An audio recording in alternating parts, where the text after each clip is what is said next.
കാര്യം ഈ വിവാഹം കഴിക്കുന്നതിന് മുമ്പ് ഗൗരി ആയിട്ട് സംസാരിച്ചിരുന്നു ഈ കാത്തലിക് സഭയിലേക്കുള്ള മാറ്റത്തെക്കുറിച്ച്. അവള് പറഞ്ഞ എൻ്റെ കൂട്ടുകാരൊക്കെ ക്രിസ്ത്യാനികളാണ്, ഞാൻ പള്ളിയിൽ പോയിട്ടുണ്ട്, കുർബാന കണ്ടിട്ടുണ്ട്, കുർബാന കൈക്കൊണ്ടിട്ടില്ല എന്നുള്ളത് മാത്രമേ ഉള്ളൂ. പിന്നെ കൂട്ടത്തിലുള്ള മലയാളികളുണ്ട്, അവരുടെ കൂട്ടത്തിൽ പള്ളിയിലെല്ലാം പോയിരിക്കുന്നതാണ്. പിന്നെ എൻ്റെ വീട്ടിലെല്ലാവർക്കും ഇഷ്ടപ്പെടുമോ ഇല്ലയോ എന്നുള്ള അറിയത്തില്ല, നമുക്ക് ചോദിക്കാം. എൻ്റെ അപ്പം ഗൗരിയുടെ ബ്രദർ അവിടെ ഉണ്ടായിരുന്നു, ബ്രദറിൻ്റെ അടുത്ത് എന്ന് ചോദിച്ചു, ഞങ്ങൾക്ക് കല്യാണം കഴിക്കാൻ താല്പര്യമുണ്ട്. പറഞ്ഞു അതിന് ഞങ്ങൾ നടത്തി തരാമല്ലോ എന്ന് പറഞ്ഞു. പിന്നെ അതൊക്കെ അതത്ര അത് പുറത്ത് താമസിച്ചതിൻ്റെ ആയിരിക്കും, കേരളത്തിന് പുറത്ത് താമസിച്ചതിൻ്റെ ആയിരിക്കും. പിന്നെ പട്ടാള ക്യാമ്പിൽ കൂട്ടുകാരുണ്ടായിരുന്നു, അവരുടെ അടുത്ത് പറഞ്ഞ് ഇങ്ങനെ കല്യാണം കഴിക്കാൻ വേണ്ടി തീരുമാനിച്ചിരിക്കുക, എല്ലാവരും എന്തെങ്കിലും ചെയ്യണം. അന്ന് ഒരു ഫെബ്രുവരി 26 ഭാരത് ബന്ധായിരുന്നു.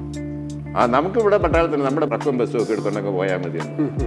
പിന്നെ ഞാൻ പറഞ്ഞ് ഭക്ഷണത്തിന് സദ്യക്ക് ഒരു ചായയും സമൂസയും മെസ്സിൽ നിന്നും, ഞങ്ങളുടെ മെസ്സിൽ നിന്നും അവിടെ പള്ളിയിൽ കൊണ്ടുവരാം, ആൾക്കാർക്ക് അവിടെ നിന്ന് ചായയും സമൂസയും കഴിച്ചിട്ട് പിരിഞ്ഞാൽ മതി എന്ന് പറഞ്ഞു. അപ്പോൾ അളിയന്, ഭാര്യയുടെ സഹോദരന് വലിയ ബുദ്ധിമുട്ട്. അദ്ദേഹം പറഞ്ഞു, ഞാനിവിടെ ഈ ചുറ്റുവട്ടത്തുള്ള കുറേ ആൾക്കാരുടെ കല്യാണം പോയി കൂടിയിട്ടുണ്ട്, അവിടെ നിന്നൊക്കെ ഊണ് കഴിച്ചിട്ടുണ്ട്. എൻ്റെ പെങ്ങളെ കെട്ടിച്ച് വിട്ടിട്ട് ഞാൻ ഇവർക്കൊരു ഊണ് കൊടുത്തില്ലെന്നുണ്ടെങ്കിൽ അവരെന്നെ പിശുക്കൻ എന്ന് വിളിക്കും, അല്ലെങ്കിൽ പിന്നെ കല്യാണത്തിന് വിളിക്കാതെയാണ്, അതുകൊണ്ട് ഊണ് വേണം. അപ്പോൾ പറഞ്ഞു, എന്നാൽ നമുക്ക് വലിയ ഹാളും അതുപോലെയുള്ള സംഗീതം വേണ്ട, എൻ്റെ വീടിൻ്റെ ടെറസിൻ്റെ മുകളിൽ ഷാമിയാന കിട്ടിയാൽ മതി എന്ന് പറഞ്ഞു. അപ്പോൾ അതിനകത്ത് ഒരു 50 പേർക്ക് നിൽക്കാൻ വേണ്ടിയിട്ടുള്ള സ്ഥലമുണ്ട്, ബാക്കി 50 പേര് പുറത്ത് നിന്ന്, 50 പേര് ആദ്യമേ ഭക്ഷണം കഴിച്ച് തിരിച്ചു വന്നു, രണ്ടാമത്തെ 50 പേര് പുറകെ വന്നു. പല സമയത്തായിട്ട് ഈ ആൾക്കാർ വന്ന്, വലിയ ക്രൗഡൊന്നും ഇല്ലാതെ. വൈകിട്ട് 6 മണിയായപ്പോൾ കല്യാണം കഴിഞ്ഞ് അളിയൻ്റെ വീട്ടിൽ ചെന്നു. അപ്പോൾ അടുത്തയമ്മ വിളക്കുമൊക്കെ വെച്ച് ഞങ്ങളെ സ്വീകരിച്ചു. ഞങ്ങൾ മുകളിൽ വരുന്ന 1 മണിക്കൂർ സമയം കൊണ്ട് ഒരു 8 മണിയായപ്പോഴത്തേക്കും എല്ലാവരും 100 പേര് ഭക്ഷണം കഴിഞ്ഞ് ഇവിടുന്ന് പോരുകയും ചെയ്തു.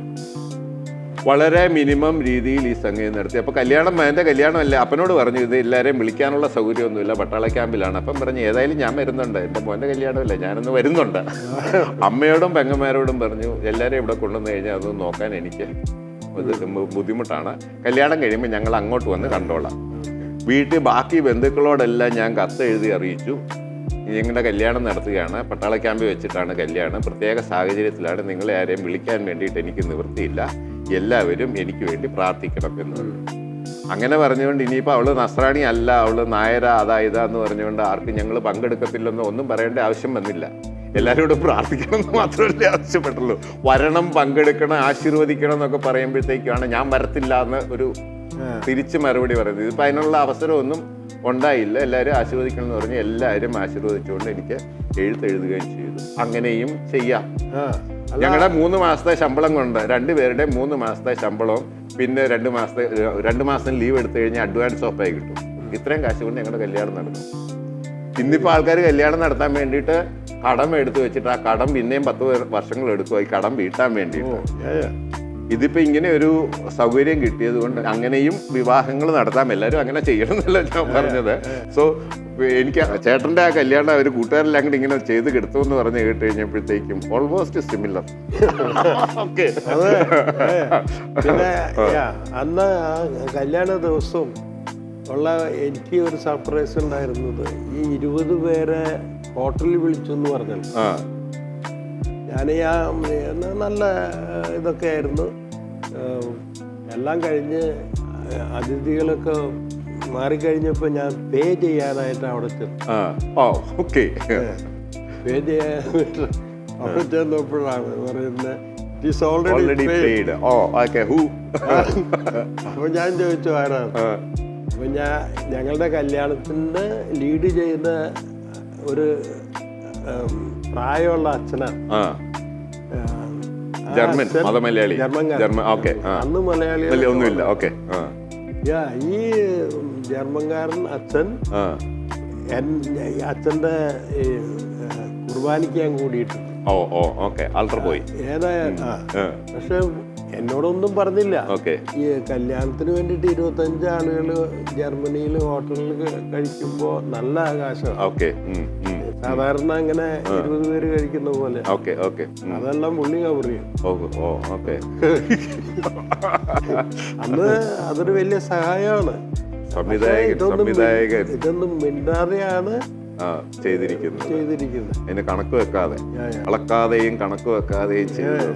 ഞാൻ പിന്നീട് ഈ മോൺസിഞ്ഞോറിന് നന്ദി പറയാൻ ചെന്നപ്പോ ഫർഗെറ്റ് ഇറ്റ്, അതിനെപ്പറ്റി നമുക്ക് സംസാരിക്കേണ്ട അങ്ങനെ ഉള്ള രീതിയിൽ. അത് കഴിഞ്ഞ് ഈ കൂട്ടുകാരെ ഒന്നിച്ച് ഭക്ഷണം എല്ലാം ശരിയാക്കി പ്രോഗ്രാമൊക്കെ പലതും ഉണ്ടാക്കി ഡാൻസും ഇതൊക്കെ, അവരൊക്കെ ഡാൻസൊക്കെ തുടങ്ങി. കൃത്യം 12 മണിക്ക് കല്യാണക്കാരുണ്ട്. അതിന് ഡ്രൈവർ വന്നു. അപ്പൊ ഞാൻ പറഞ്ഞു ഞങ്ങള് ടയേർഡല്ല, ഞങ്ങക്ക് കൂട്ടുകാര് പറഞ്ഞു പോയി. 12 മണിക്ക് ഞങ്ങളെ ഹോട്ടലിലേക്ക് വിട്ടിട്ട് അവര് ഒരു 3-4 വരെ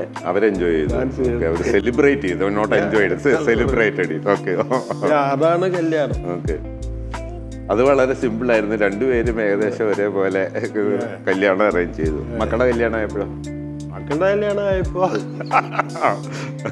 അത് ആദ്യമായിട്ട് തന്നെ ഒരു കാര്യം പറയട്ടെ. അതായത് ഞങ്ങക്ക് 2 പെൺപിള്ളേരാണുള്ളത്. ഈ 2 പെൺപിള്ളേരും പഠിക്കാനായിട്ട് യൂണിവേഴ്സിറ്റി തുടങ്ങുന്ന സമയത്ത് കൂട്ടുകാരുണ്ടായി. ആ കൂട്ടുകാരെ ആദ്യമൊക്കെ ഒന്ന് പരിചയപ്പെടുത്തി ഞങ്ങളോട്. പക്ഷെ ഈ കൂട്ടുകാരെ പറ്റി ഞങ്ങൾക്കും ചില സ്വപ്നങ്ങളൊക്കെ ഉണ്ട് ഈ മാതാപിതാക്കന്മാർക്ക്. അങ്ങനെയുള്ള സ്വപ്നങ്ങളൊക്കെ ഞങ്ങളുടെ സ്വപ്നങ്ങളായിട്ട് തന്നെ നിന്നു. അവരോട് തീർച്ചയായിട്ടും സംസാരിക്കാം, വളരെ വളരെ ഓപ്പണായിട്ട് സംസാരിക്കാൻ പറ്റും.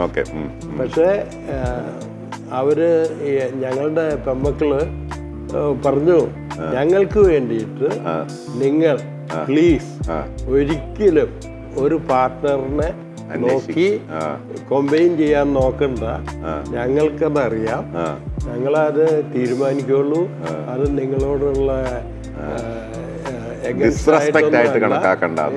ഇങ്ങനെയാണ് ഞങ്ങളുടെ വിചാരം. അതുകൊണ്ട് ഞങ്ങൾക്ക് വേണ്ടിയിട്ട് പാർട്ട്നേഴ്സിനെ നോക്കണ്ട. കാരണം അവര് പലപ്പോഴും കേരളത്തിൽ വന്നപ്പോ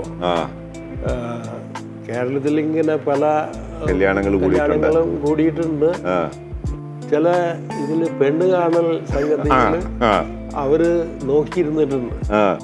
ഒരു പ്രാവശ്യം എൻ്റെ സഹോദരന്റെ മകളെ കാണാനായിട്ട് ചെറുക്കൻ കൂട്ടുകാരൊക്കെ വന്നു. അപ്പൊ ഈ കൊച്ചിനെ ഞങ്ങളുടെ മക്കളറിയും, ഈ ചേട്ടന്റെ മകള്. അപ്പൊ എല്ലാവരും കൂടി ഇരുന്ന് ഈ വധു കാൻഡിഡേറ്റിനോട് ചോദ്യങ്ങൾ ചോദിക്കുന്നുണ്ട്. ചെറുക്കന്റെ വീട്ടുകാരും കൂടെ വന്നിട്ട് ആദ്യം തന്നെ ഈ വധു തന്നെ ചായയൊക്കെ കൊണ്ടുവന്ന് കൊടുക്കുന്നു. അത് തന്നെ ഇവർക്ക് ഒരു ഇതാണ്. ഇത്രയും ആൾക്കാരൊക്കെ ഉണ്ടായിട്ട് എന്നിട്ട് ഒരു ഇങ്ങനെ നിൽക്കുക, അവരുടെ ചോദ്യങ്ങൾക്ക് ഉത്തരം പറയുക. അപ്പൊ എൻ്റെ ഒരു മകള് പതുക്കെ ഇങ്ങനെ പറയുന്നുണ്ട്, നിനക്കും ചോദിക്കാം, ചേച്ചി ചോദിക്കും. അവിടെ പറ്റില്ലല്ലോ. തലയിൽ എഴുത്തായിട്ട് നമ്മുടെ തലയിൽ എന്തെങ്കിലും കാര്യം കിടപ്പുണ്ടെങ്കിൽ നമ്മളത് വിശ്വസിച്ച് കഴിഞ്ഞാൽ വിശ്വസിച്ചതുപോലെ സംഭവിക്കാൻ ഇടയാകും. ഇപ്പോൾ ഉദാഹരണത്തിന് ചൊവ്വാദോഷമുള്ള ജാതകമാണെന്ന് പറഞ്ഞു കഴിഞ്ഞാൽ ആ ആളുടെ കല്യാണം നടക്കാൻ ബുദ്ധിമുട്ടാണെന്ന് അവർ വിശ്വസിക്കും.